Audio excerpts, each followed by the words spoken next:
Raman sir, நீங்கள் ஆரம்பிங்க. நான் சொன்ன தலைப்பில் என்ன அப்படி பார்க்குறீங்க? அதாவது இந்த அரசு 207 பள்ளிக்கூடத்துக்கு கேள்விக்குறியான முடிச்சு போட்டு விட்டுருக்காங்க அரசாங்க பள்ளிக்கூடத்தில். சரி, என்ன சொல்கிறாங்கன்னா அரசாங்கம் அந்த பள்ளிக்கூடத்துலலாம் பிள்ளைங்க வரமாட்டாங்கிறாங்க. 227 தான் 207 வரமாட்டாங்கிறாங்க. காரணம் எல்லாருமே தனியார் பள்ளிக்கூடத்தில் போகணுள்ள நிலைப்பாடு பிள்ளைங்கள்ட்ட வந்துச்சுன்னு சொல்கிறாங்க. வெற்றிக்கு போயிட்டாங்க. ஆமாம். இப்போது நாங்கள் சொல்கிறோம், அரசாங்கத்துக்கு இப்படி சொல்லக்கூடிய அந்த ஆட்சி அரசு பள்ளிக்கூடத்தில் காலை உணவகம் தொடர்ந்து வைக்கிறீர்கள். அரசு அங்கீகாரம் பட்ட பள்ளிக்கூடத்துலேருந்து இன்னையிலேருந்து நீங்கள் ஸ்டார்ட் பண்ணியிருக்கீங்க. இப்படி புதுதாக பேரர்களை போட்டு மக்களை ஏமாற்றி நீங்கள் ஓட்டுக்களை வாங்க வேண்டிய நிலைப்பாடு உள்ள நீங்கள், நாங்களும் தமிழக அரசில் தனியார் பள்ளிக்கூடத்துக்கு நிகராக இந்த பள்ளிக்கூடத்தை கொண்டு வருவோம். பிள்ளைகளுக்கு செருப்புக்கு பதிலாக ஷூ போடுவோம், சாக்ஸ் போடுவோம், டை கட்டுவோம். அரசாங்கமே இன்றைக்கி நாங்கள் வேனை ரெடி பண்ணி கல்வித்துறையில் ரெடி பண்ணி நாங்கள் பிள்ளைங்களை இது கூட்டு வந்து தனியாருக்கு நிகராக போட்டு நாங்கள் பண்ணலான்னு சொல்லாமே. ஏன் நீங்கள் சொல்ல மாட்டேங்கிறீங்க தெரியுமா? தமிழ்நாட்டில் இருக்க 38 மாவட்டத்தில் தனியார் பள்ளிக்கூடம், தனியார் கல்லூரி, தனியார் மருத்துவமனை, இந்த 3 யார் நடத்துகிறா? திமுக அமைச்சர்கள் நடத்துகிறாங்க. கதை உங்களுக்கு புரியுது? இப்போ தான் உங்களுக்கு சப்ஜெக்டை புரியுது ஏன் நடத்துகிறாங்க. பூனை எலியாக அம்படமாக போகுதுன்னு புரியுதா? இப்போது இதை மூடிட்டோம்னா தனியார் பள்ளிக்கூடத்தில் போகலாம். அப்போ தனியார் பள்ளிக்கூடத்தில் போனால் கவர்மெண்ட் ஸ்கூல் இருந்தால் என்ன இருக்காட்டா என்ன? இப்போ எப்படி டிரான்ஸ்போர்ட் பஸ்லாம் சும்மா ஃபார்மாலிட்டிக்காக டிரான்ஸ்போர்ட் நடத்தும், பின்னாலே பேட்டரி வண்டியெல்லாம் ரெடி பண்ணி ப்ரைவேட் ஸ்டேஷன் ஒரு அன்கோ போட்டு நீ பாதி நான் பாதி கண்ணேன்ற நிலைப்பாடு அவங்க இது பண்ணுறாங்க. பேட்டரி வண்டி பிரைவேட் ஸ்டேஷனை எப்படி நடத்துகிற? அவங்க ரன் பண்ணுறதுல ப்ரைவேட்டையும் கொடுத்துருக்காங்களே. இப்போ சென்னையிலே ப்ரைவேட் நிறைய வண்டி கொடுத்துருக்காங்க. ஆனால் அது இன்னும் அழகாக போட்டுருக்காங்க, தரைதால் பேருந்து.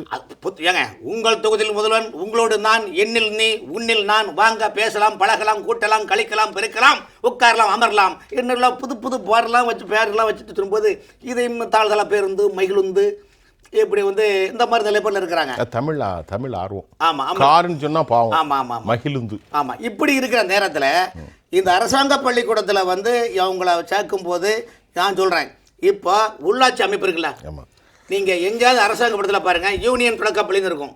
ஆமாம். நகராட்சி பள்ளிக்கூடம் இருக்கும், மனராட்சி பள்ளிக்கூடம் இருக்குமா இல்லையா?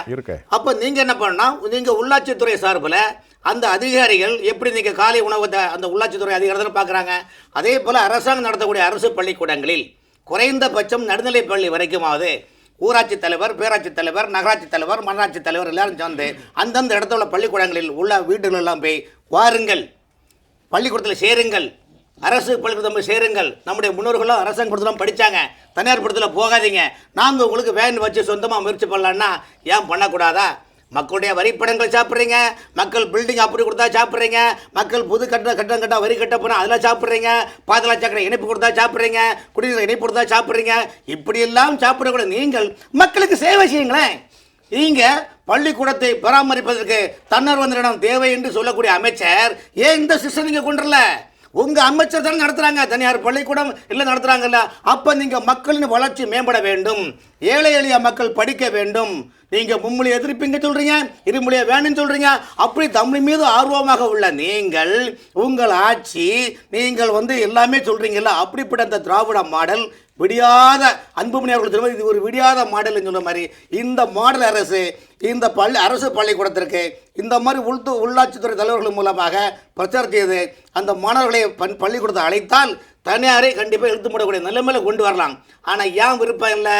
ஒயின் ஷாப்பில் வருமானத்துக்கு மட்டும் லோக்கலில் ஒயின் ஷாப் கடையில் வச்சுக்கிட்டு பார் அட்டாச் பண்ணுறீங்க, அதுக்கப்புறம் எலைட்டுன்னு ஒரு வசூல் பண்ணுறீங்க, இப்போ பணமகிழ் மண்டன் சொல்லிட்டு 3 வகையான வசூல் பண்ணுறீங்களா?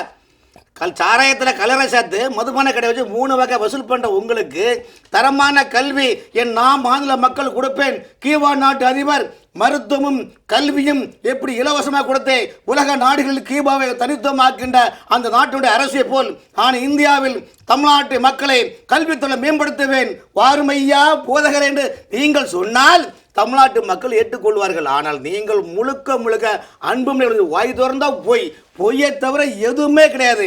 தேர்தல் வாக்குறுதியில் போய், செயல்பாட்டில் போய், சிந்தனையில் போய், இதெல்லாம் போய் இப்போ அரசு துறை அதிகாரியை வச்சு தேர்தல் பிரச்சாரத்துக்கான நாடகம் தான் உங்கள் தொகுதியில் முதலமைச்சரில் வந்திருக்குது. ஏன் இதே அதிகாரியை வச்சு அரசாங்க படத்தில் வாங்கன்னு சொல்லலாமே? ஏன் நீங்கள் சொல்ல? இதனால நமக்கு என்ன லாபம்? சொல்லுங்க ஐயா. ஓட்ட உதயசூரியனில் போட்டா ராமன் என்ன ஆமாம், உடனே பொழுது விடுந்ததும் இந்த பாண்டிய நாடே என் பாட்டிற்கு அடிமை, நீங்களும் சற்று ஓய்வெடுத்துக் கொள்ளுங்கள், நானும் சற்று ஓய்வெடுத்துக் கொள்வேன். அப்புறம் பார்த்தா போனவன் போனாண்டி இந்த நிலைப்பாடில் இருக்குது. இப்போ அந்த பழைய ஓய்வு திட்டத்தை பெற்று ககன் சிங் தேடி இருக்காருல்ல, திமுகவுடைய ஐஎஸ் அதிகாரி தான், அப்புறம் திமுகவுடைய செய்தி தொடர்பாளர் இருப்பான் வந்து. அப்படி சரி, அரசனுடைய செய்தி தொடர்பாளர் அவங்க சொல்லியிருக்கிறாங்க. அதில் வந்து என்ன சொல்லுவாருன்னா, நிதி கிடையாது, ஒன்றுமே கிடையாதுன்னு சொல்கிறாங்க.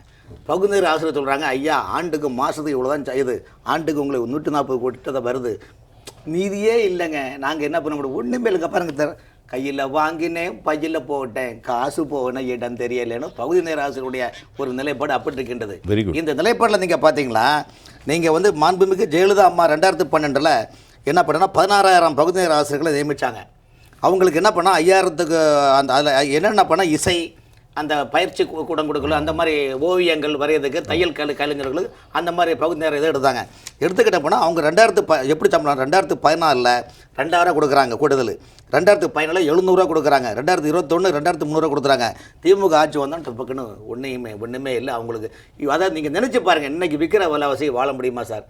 இப்போ நீங்கள் சொன்னீங்க ஆண்டுக்கு 56,000 கோடி ரூபாய் கல்வித்துறைக்கு ஒதுக்குறாங்க.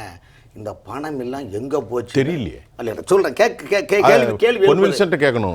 நம்ம ஐயா பாஸ்கரன் ஆண்டுக்கு 56,000 கோடி ஒதுக்குற பணம் எங்க போச்சு? ஐயா 56,000 கோடி உங்களுக்கு பார்வை தெரியுது, ஆனா அதுக்குள்ள தமிழ்நாட்டு அரசு துறையில ஒவ்வொரு டிரான்ஸ்ஃபருக்கு டீல் பண்றாங்க சார். நீங்க இது யாரா கணக்கில் எடுக்கிறீங்களா? J+ மட்டும்தான் இது விவாதமாக கொண்டு வருது. பல அரசு பள்ளிக்கூடங்கள் அரசு அலுவலகங்கள் பயன்பாட்டுக்கு பயன்படுத்துறாங்க. நீங்க ஒன்றும் இல்லை, சென்னை மாநகராட்சியில் நீங்க எடுத்து சர்வே எடுத்து பாருங்க. நீங்கள் பல பள்ளிக்கூடங்களில் அரசாங்கம் பயன்படுத்தக்கூடிய கார்பரேஷன் அவங்களோட ஆஃபீஸுக்காக பயன்படுத்துகிறாங்க. இப்போ அரசு டாக்டர்களுடைய நிலைப்பாடு பார்த்தீங்கன்னா 354 ஜீவன்னு நீ உங்கள் கவர்மெண்ட் போட்டது, உங்கள் அப்பா போட்டது, கலைஞர் போட்டால் 354 அரசு அந்த இதில் அரசு மருத்துவர்களுக்கு சம்பளம் கூட கொடுக்கணும்னு சொன்னாங்க. கொரோனாவில் 15 டாக்டர் காலமானாங்க, மத்திய அரசு நிதி கொடுத்தது, அந்த விவேகானந்தன் குடும்பத்துக்கு வேலை கொடுக்கல. நீங்கள் என்ன பண்ணுறீங்கன்னா நிதிகளை ஃபுல்லாக உலக வங்கியில் நிதிகளை வாங்கி எங்கே பார்த்தாலும் பல 100 கோடி வரைக்கும் கட்டடமாக அரசு மருத்துவமனை கட்டுறீங்க. இங்கே ஒன்று மாசு சொல்லார், இந்தியாவிலேயே ஹெல்த் துறை தான் பிரகாசமாக உள்ளது. ஐயா மேலே மணிக்கடி உள்ள புழுக்கடியா, எங்கள் ஊர் கிராமத்து பழமொழியா, மேலே மணிக்கடி உள்ள புழுக்கடின்னு சொல்லுவாங்க. அதே போல் அரசு மருத்துவமனையில் டாக்டர்கள் கிடையாது. நலன் காக்கும் முதல்வர் நீங்கள் சொல்கிறீங்களே, டாக்டர்களே கிடையாது, என்னங்க நலன் காக்க முடியும்? நீங்களே சொல்லுங்கள் சார். ஒரு நர்ஸை மட்டும் கொண்டு வச்சுட்டு பார்க்க முடியுமா? நர்ஸுக்கு அதாவது நலன் காக்கும் முதல்வர் என்று சொல்லக்கூடிய முதல்வர் அந்த நலன் காக்கக்கூடிய இடத்துல ஒரு டாக்டராக இருக்கணுமா வேண்டாமா சொல்லுங்கள்? டாக்டர்களே கிடையாது, எந்த அரசு மருத்துவமனைத்துறையிலையும் டாக்டர்களுக்கு கிடையாது. டாக்டர்ல ஒரு பொருளாவே நினைக்கிற கிடையாது. இந்த அரசு மருத்துவத்துறையும் கல்வித்துறையும் ஏதோ பொழுதுபோக்கு என்டர்டைன்மெண்ட்டுமா நினைக்கிறாங்களே தவிர்த்து அவங்களுடைய வாழ்வாதாரத்தை கருத்தில் கொண்டோ அல்லது மக்களுக்கு அவங்களுடைய சர்வீஸை பற்றி அவங்க நினைக்கிறது கிடையாது. இன்னைக்கு இந்த அரசு இன்னும் 3-4 மாதத்தில் கோடாப் கரண்ட் போட போகிறாங்க. தேர்தல் நெருங்குகின்ற ஆமாம் சார், தேர்தல் நெருங்குகின்ற காரணத்தினால் கோடாப் கரண்ட் போடுறதுனால இப்போ இந்த அரசு என்ன பண்ணுறது தெரியுமா? பொதுப்பணித்துறை, நெடுஞ்சாலைத்துறை, வருவாய்த்துறை, ஊரக வளர்ச்சித்துறை, ஊராட்சி, பேராட்சி, மாநகராட்சி, மெட்ரோ வாட்டர், டோட் போர்டு, டிபிகோ, டிபிசல், இந்த துறையில் நடக்கக்கூடிய ஒப்பந்த பணிகள், பிஆர்ஆர் சென்னை மாநகராட்சியில் அந்த மழைநீர் கால்வாய் திட்டம், பஸ் ரூட் பிஆர்ஆர் திட்டம், அப்புறம் இந்த குப்பை எடுக்கிற திட்டங்கள் எல்லாமே தனியார் இவங்கள ஒரு அன்கோ போட்டு டீல் பண்ணனால அந்த பில்லை சீக்கிரம் போட்டு கொடுங்கன்னு அதிகாரியை டைப் பண்ணுறாங்க. சார் நல்ல புரிஞ்சுங்க, இன்னும் 3 மாசம் இந்த பேமெண்ட் வாங்கணும், டெண்டர் எடுத்த பேமெண்ட் எல்லாம் ஜனவரிக்கு அப்புறம் விஷயம் வராது. அப்புறம் கோடாப்பு கண்டு அடிச்சோம், நீ யாரோ நான் யாரோ வந்து. அதனால அரசு வந்து அமைச்சர்களும் அமைச்சருடைய பிஏக்களும் அமைச்சருடைய அண்ணன் தம்பி மாமன் மச்சான் எல்லாமே தாங்க அவங்களுடைய பினாமில வேலை செஞ்ச டெண்டர் எல்லாமே சீக்கிரம் குடியான்னு சென்னை மாநகராட்சி, கோவை மாநகராட்சி, சேலம் மாநகராட்சி, திருச்சி மாநகராட்சி, ஈரோடு மாநகராட்சிலாம் அதிகாரிகளுக்கு அவ்வளோ நெருக்கடி கொடுக்குறாங்க. இப்போ 5% ஒரு மாநகராட்சி ஆணையர் 2% டெண்டர் கமிஷன் வாங்குறாருன்னா, ஒரு ஒர்க்கடிசி 1% கமிஷன் வாங்குறாருன்னா 5% தாரையா, சீக்கிரம் பில்லை போட்டு கூடயா, பில்லை போட்டு கூட. அப்போ அவங்களை கவலை எல்லாம் மக்கள் மீதோ நாட்டு மக்கள் மீதோ எந்த அக்கறையும் கிடையாது.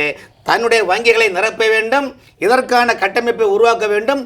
இதை எதிர்க்கட்சியில் சில மனிதர்கள் தெரிந்தும் தெரியாதவர்கள் இருக்கின்றார்கள். ஆனால் நம்முடைய தேகத்திலே சின்னம்மாதான் தொடர்ந்து திமுக ஊழலை வெளிச்சம் போட்டு காட்டுகின்றார். ஏதாவது சொல்லுங்க. இன்னைக்கு நடந்த சென்னை மாநகராட்சி கவுன்சில் கூட்டத்தில் தூய்மை பணியாளர்கள் தொடர்ந்து அவங்கள பணி நிரந்தரப்படுத்தாதையும் அவங்கள வந்து கைது நடவடிக்கை மேற்கொண்டு அவங்கள வந்து ரொம்ப துன்பத்திற்கு இன்னல் ஆகலாகவும் கம்யூனிஸ்ட் கட்சி திமுகவை சேர்ந்த கூட்டணிக்கு கம்யூனிஸ்ட் கட்சி கவுன்சிலர்கள் இன்று வெளிநடப்பு செய்து உள்ளார்கள். இன்னைக்கு பிளாஸ் நியூஸ்னா ஒரு நிலைப்பாடு இன்னைக்கு இதுதான். ஆகவே இந்த சூழ்நிலையை தமிழ்நாட்டில் உள்ள அரசு ஊழியர்கள் அனைவரும் சொல்லலாம். ஏன்னா அரசு ஊழியர்கள் சாதாரண பில் கலெக்டர் டிரான்ஸ்ஃபருக்கே 3 லட்சம் கொடுத்து டிரான்ஸ்ஃபர் போக வேண்டிய ஒரு நிலைமைகள் இருக்குது. இன்னைக்கு எல்லா அரசு துறை அலுவலகங்களையும் நீதிமன்றத்தில் வழக்கு தொடர்கிறாங்க. எப்படின்னா சீனியர்களை ஃபுல்லாக ஜூனியர் ஆக்கி ஜூனியராக இருக்கிறவங்கள்ட்ட காசை வாங்கிக்கிட்டு நீதிமன்றத்தை தொடர்ந்து போது நிறைய வழக்குகள் தமிழகத்தினுடைய நகராட்சி நிர்வாகத்தில் 110 உதவி செயற்பொறியாளர்களை சேர்ப்புலக ஆக்க வேண்டதற்காக கட்டமைப்பு ரெடி பண்ணுறாங்க. அந்த கட்டமைப்பு என்ன பண்ணுறாங்கன்னா ஜூனியர்களை ஃபுல்லாக சீனியர் ஆக்கி ஜூனியர் ஆக்கி நீதிமன்றத்தில் வழக்கு இருக்குது. அரசு துறை அலுவலகங்களில் 80% பணியாளர்கள் இல்லை. மோசமான சூழ்நிலை போயிட்டு இருக்குது.